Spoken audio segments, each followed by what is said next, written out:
As flames ripped through an abandoned CVS in Oakland, California. That place had been taken over by squatters. Left-wing policies, of course, are allowing such squatters to wreak havoc in so many places. But Democratic Pennsylvania Senator John Fetterman just isn't buying in. He told the New York Post, quote, this is quite a quote, "Squatters have no rights. How can you even pretend that there's anything other than you're just breaking the law? I am not woke. It's wild that if you go away on a long trip for 30 days and someone breaks into your home, suddenly they have rights? This is crazy. Like if someone stole your car and then they held it for 30 days and somehow now you have some rights." He's incredulous. He should be. Fetterman's stance, of course, clashes with the Washington Post, which recently called squatting a, quote, right-wing talking point. So, Tom, I want to come to you on this because I was watching Jesse Watters on Friday and he had Clay Travis on. They were talking about the progression that so often happens. It starts with something is not a problem. Then it might be a problem, but it's overblown.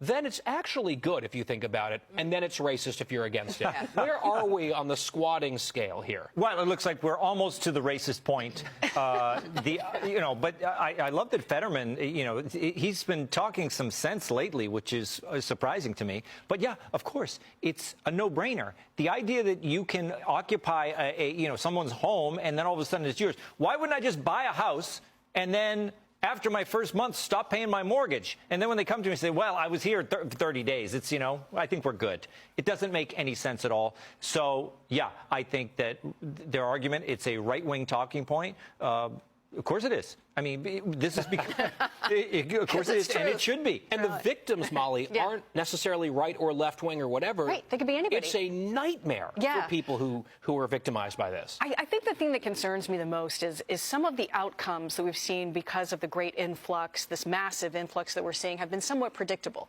The overflowing of shelters. You could have called that one out way before it happened. The Democratic leadership across the country stepping up and calling on the federal government to do something because now it's in their backyards. The concern about the squatting is we've just seen these big arrests out of New York City of a group of Venezuelans. Some of them had records, guns, drugs allegedly found there. That at some point, as this continues to happen, if it's continued to allowed, there'll be some sort of confrontation where a homeowner actually gets hurt.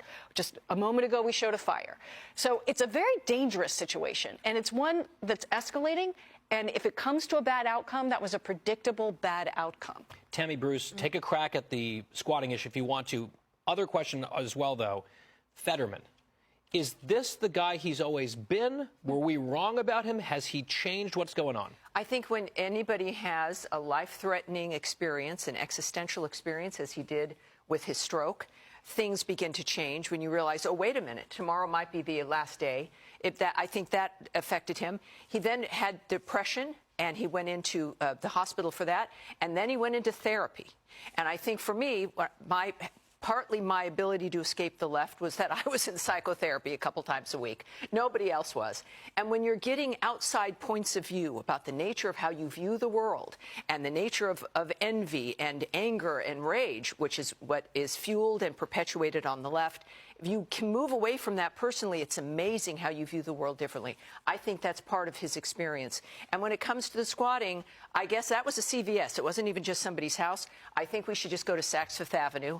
We can just put up a tent in the basement, and then I can claim the entire store, apparently. Why smash and grab when you can just... Why smash and grab when you can just move in and be the boss?